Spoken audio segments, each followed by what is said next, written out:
देखिए ये सवाल है RRB NTPC graduate level 2025 CBT 1 में भी आया था। सवाल है यदि कॉट थीटा बराबर 3/4 है तो साइन 3 थीटा का मान याद कीजिए। तो इस सवाल को हम बहुत ही आसान तरीके से स्टेप बाय स्टेप सीखेंगे।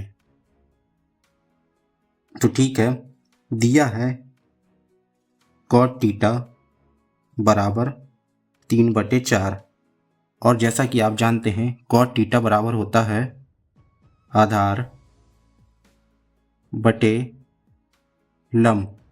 तो इसको समझने के लिए हम यहाँ पे डायग्राम बना लेते हैं, त्रिभुज बना लेते हैं एक छोटा सा, ताकि आपको और अच्छे से समझ में आए। ये होता है आधार, ये होता है लंब और ये होता है कर्ण। ठीक है, अब आधार दिया है यहाँ पे इसका 3, इसका यहाँ पे लंब दिया है 4। तो जब आधार 3 है आधार 4 है तो पाइथागोरस प्रमेय लगाकर इसका कर्ण निकाल लेंगे जो कि आ जाएगा 5। ठीक है, अब 5 आ जाएगा। अब साइन थीटा का मान क्या होता है? लंब बटे कर्ण। साइन थीटा का मान होता है लंब बटे कर्ण। अब लंब का मान यहाँ दिया है 4 और कर्ण का मान दिया है 5। ठीक है, अब क्या दिया है? साइन 3 थीटा का मान याद करना है। तो साइन 3 थीटा, तो साइन 3 थीटा इसका फॉर्मूला होता है साइन 3 थीटा को, जो कि आपको याद करना पड़ेगा। साइन 3 थीटा का फॉर्मूला होता है 3 sine theta minus 4 sine cube theta.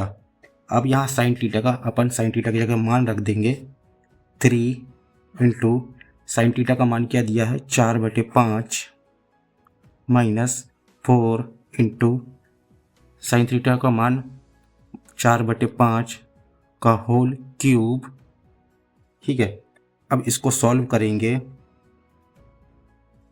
3 चौके 12 मतलब 12/5 माइनस 4 इंटू 4 का घन होता है 4 चौक 16, 16 चौके 64 और 5 का घन होता है 5 25, 25 5 125।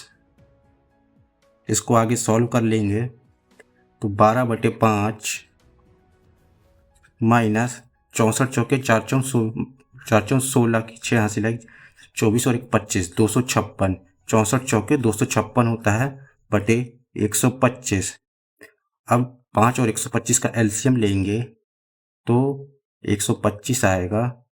125 में 5 का भाग देंगे तो 25 बार जाएगा और 25 का गुणा इस अंश में गुणा करेंगे 12 दिया है जो, तो 12 में 25 का गुणा करेंगे तो 12 पंचे 60, 0 हासिल लाई की 6, 12 दूनी 24 और 6 300